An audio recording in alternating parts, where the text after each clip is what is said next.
नमस्कार। मेरी आज के इस वीडियो में आप सभी का बहुत बहुत स्वागत है। तो चलिए आज हम एक्सरसाइज 10C यूनिटरी मेथड के क्लास 6 RS अग्रवाल की बुक के आगे के क्वेश्चन सॉल्व करते हैं। Question number 15। If 48 boxes contain 6,000 pens, how many such boxes will be needed for 1875 pens? ठीक है, क्वेश्चन क्या कहता है? 48 बॉक्सेस में 6000 पेन्स हैं।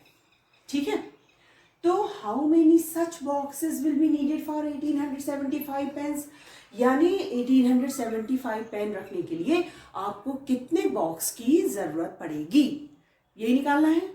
चलिए देखते हैं solution. Boxes contain 6000 pens is equal to 48 boxes हैं। आपको भी बॉक्सेस ही निकालने हैं, इसलिए हमने राइट साइड में रखा। तो चलिए, boxes contain 6000 pens is equal to 48, then boxes contain 1 pen। 1 pen के लिए तो आपको कम बॉक्स की जरूरत है, 48 की तो जरूरत नहीं, 48 से लेस की जरूरत है, यानी आपको डिवाइड करना पड़ेगा, यानी 48 डिवाइडेड बाय 6000 हो गया। ठीक है, now how many such boxes will be needed for 1875 pens? तो हेंस क्या हो जाएगा? Boxes contain 1875 pens. अब क्या होगा? 1800, एक पेन को रखने के लिए आपको इतने की जरूरत है, इतने बॉक्स की, तो 1875 पेन्स जब आप रखोगे पेन्स यहां ना, तो आपको ज्यादा बॉक्सेस की जरूरत है, यानी कि आपको क्या करना है? मल्टीप्लीकेशन, यानी ये हो जाएगा 48 बाय 6000 मल्टीप्लाइड बाय 1875। ठीक है, बस इसको सॉल्व करना। देखिए, 6 1 जा 6 और ये हो गया आपका 000, 6 8 जा हो गया 48, है ना। अब देखिए 4 2 जा हो गया 8, और इसको काटे 4 से, तो 4 2 जा हो गया 8, फिर ये हो गया आपका 20, तो 4 5 जा हो गया आपका 20, और ये हो गया 0। ठीक है, अब देखिए ये है आपका 250 और ये है 2। एक काम करते हैं हम लोग, पहले तो ये 2 को ही हटा दीजिए, 2 1 जा 2 कर लीजिए इसको, 2 1 जा 2, 2 2 जा हो गया 4, और 2 5 जा हो गया 10। ठीक है, अब है आपके पास 125 और 1800। चलिए 25 से देखते हैं। ठीक है, 25 5 जा, ठीक है, 125 हो गया। अब यहां देखिए ये कितने बार हो जाएगा? 25 5 जा हो गया 125, 25 6 जा हो गया 150, और 25 7 जा हो गया आपका 175। तो 175 180, फिर आपके पास 87, यानी कितना हो गया आपका? ये 7 और 2 हो गए 12, यानी ये हो गया आपका 125। तो ये भी 5 बार में जाएगा। ठीक है, अब देखिए 5 1 जा 5, और ये हो गया आपका 5 1 जा 5 हो गया 6 7, तो 5 5 जा हो गया आपका 25, यानी आपका आंसर आएगा 15, यानी ये हो गया आपका 15 बॉक्सेस।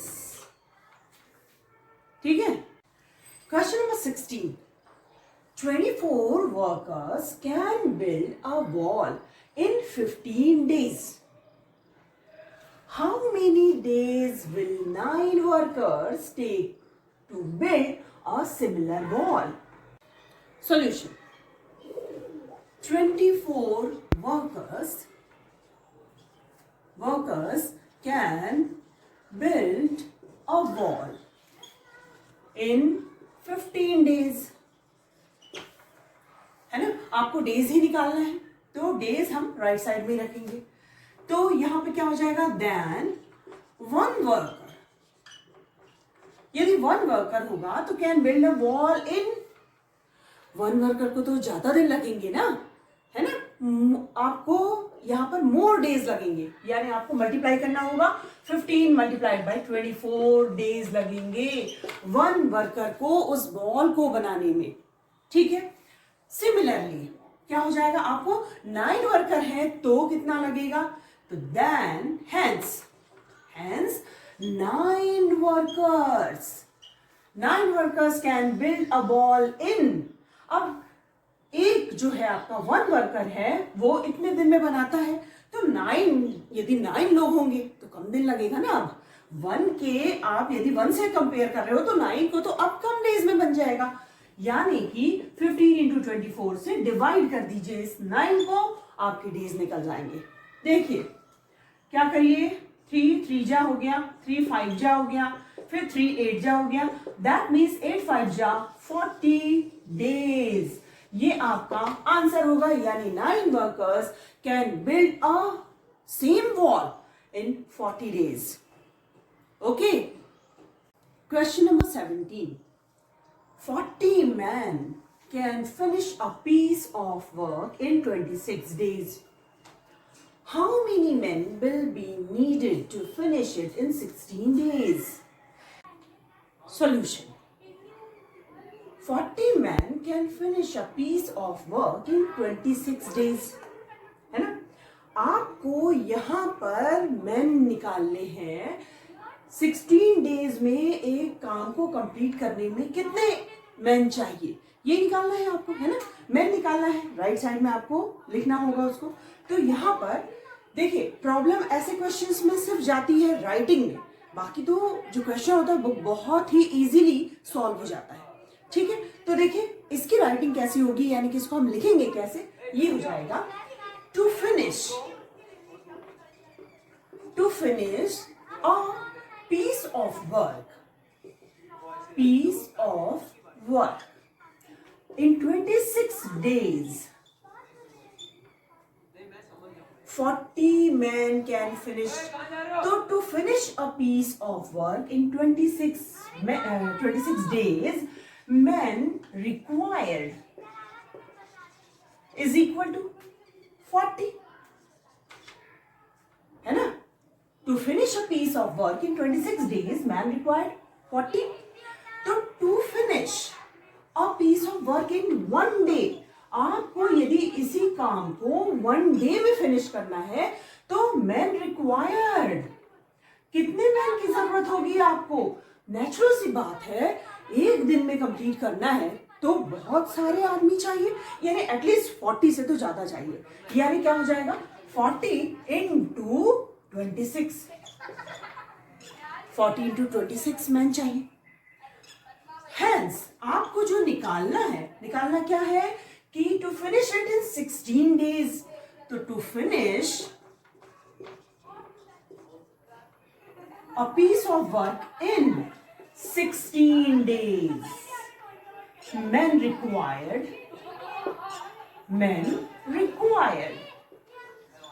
आप ही सोचिए 1 डे में आपको इतने सारे मैन चाहिए, तो 16 डेज में यदि करना है तो इनसे कम की जरूरत होगी। कम की जरूरत यानी आपको डिवाइड करना होगा, यानी ऐसा, यानी 40 इंटू 26 अपॉन 16 करना है, ये आपका फाइनल आंसर देगा।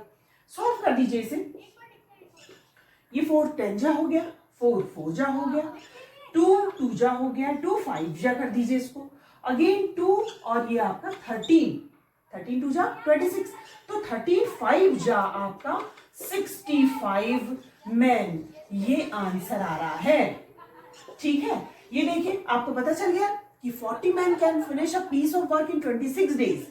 How many man will be required to finish it in 16 days, यानी उसी काम को जब आपको कम दिन में कराना है तो आपको ज्यादा यानी कि मोर मैन चाहिए। यानी देखिए 40 से तो ज्यादा ही है ना, 65 मैन चाहिए।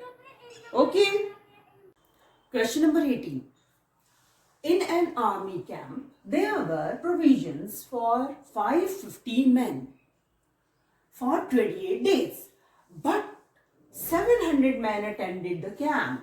How long did the provisions last? हुआ क्या, आर्मी कैंप में 550 मैन के लिए प्रोविजंस था 28 डेज के लिए, लेकिन 700 मैन ने अटेंड कर लिया कैंप को। तो जो प्रोविजन था 28 डेज के लिए वो कितनी जल्दी खत्म हो जाएगा? नेचुरल है, देखिए 550 के लिए सफिशिएंट होता 28 डेज के लिए, आदमी ज्यादा हो गए है ना, तो क्या हो जाएगा? जल्दी खत्म हो जाएगा। जो भी सामान होगा या प्रोविजन जितने भी दिन का था वो तो इतने आदमियों के लिए यानी 700 मैन के लिए जल्दी खत्म हो जाएगा, है ना। तो देखिए इसका कैसे जमाया जाता है। सॉल्यूशन देखिए, 550 मैन है प्रोविजंस फॉर 28 डेज, है ना। 550 मैन है प्रोविजंस फॉर 28 डेज। तो यदि मैं 1 मैन के लिए निकालूं तो बताओ 1 मैन के लिए तो ये तो बहुत ज्यादा है ना, ज्यादा यानी मल्टीप्लीकेशन हो जाएगा, यानी 550 इंटू 28 डेज हो जाएगा। लेकिन आपको निकालना है 700 मैन के लिए, ठीक है। तो hence 700 man have provisions for, अब 700 के लिए, 1 के लिए तो ये बहुत ज्यादा है, 700 के लिए तो ये कम हो गया ना, कम हो गया, यानी क्या हो जाएगा? आपको इसे डिवाइड करना पड़ेगा, यानी 700 से हम डिवाइड कर देंगे, राइट, और फिर हमारा आंसर आएगा। तो देखिए 0 से 0 को कैंसिल आउट किया, 7 1 जा 7 और 0, 7 4 जा हो गए 28, अब ये 5 2 जा हो गया 10, 5 1 जा 5 1 जा 2 2 जा हो गया 4, यानी कि 11 इंटू 2 यानी 22 डेज आ रहा है आंसर। यानी 550 के लिए वो 28 डेज चलता प्रोविजन जो भी था, जितना भी सब कुछ था, लेकिन यदि वो 700 मैन हो गए, ज्यादा आदमी आ गए, तो ये सिर्फ 22 डेज में ये सारे प्रोविजंस खत्म हो जाएंगे। Okay, question number 19, a given quantity of rice is sufficient for 60 persons for 3 days. How many days would the rice last for 18 persons? ठीक है, आपके पास है गिवन क्वांटिटी राइस की, वो 60 पर्सन्स के लिए 3 डेज के लिए सफिशिएंट है, ठीक है। अब how many days would the rice last for 18 persons? यदि यहां तो वो 60% के लिए 3 डेज के लिए, यदि 18 पर्सन्स के लिए हो जाती, तो ये जो आपकी राइस है, ये राइस जो होगी वो कब खत्म होगी, है ना। How many days would the rice last for 18 persons? Solution, 60 persons have rice is equal to 3 days, है ना। 60 के लिए 3 डेज के लिए सफिशिएंट राइस है। Then 1 person has rice. अब 1 के लिए यही पूरी जो राइस है वो तो बहुत ज्यादा हो जाएगी ना। एक ही यदि आदमी के लिए यदि राइस देखा जाए तो ये तो बहुत ज्यादा हो गया, ज्यादा यानी कि क्या हो गया आपके पास? मोर यानी कि आपको मल्टीप्लिकेशन करना है, यानी 60 इंटू 3, तो 1 पर्सन के लिए 60 इंटू 3 डेज हो जाएगा, यानी ये 180 डेज के लिए हो जाएगा, ये एक आदमी के लिए। तो आपको निकालना है how many days would the rice last for 18 persons. Okay, then 18 persons have rice is equal to क्या हो जाएगा? अब 1 के लिए तो इतना ज्यादा है ना, 180 डेज हो गया, 18% के लिए नेचुरली लेस, यानी कि आपको डिवाइड करना पड़ेगा, यानी कितना हो गया? 180 डिवाइडेड बाय 18। सॉल्व कर दीजिए, ये कितना हो गया? 10, यानी 10 डेज आंसर आ जाएगा आपका। ओके, आज के वीडियो में बस इतना ही, मिलते हैं अगले वीडियो में अगले सम्स के साथ। तब तक देखते रहिए मेरे वीडियोस, ठीक है। और हाँ, अपने फ्रेंड्स को इसे शेयर करना बिल्कुल मत भूलिए, और लाइक एंड सब्सक्राइब तो बनता ही है।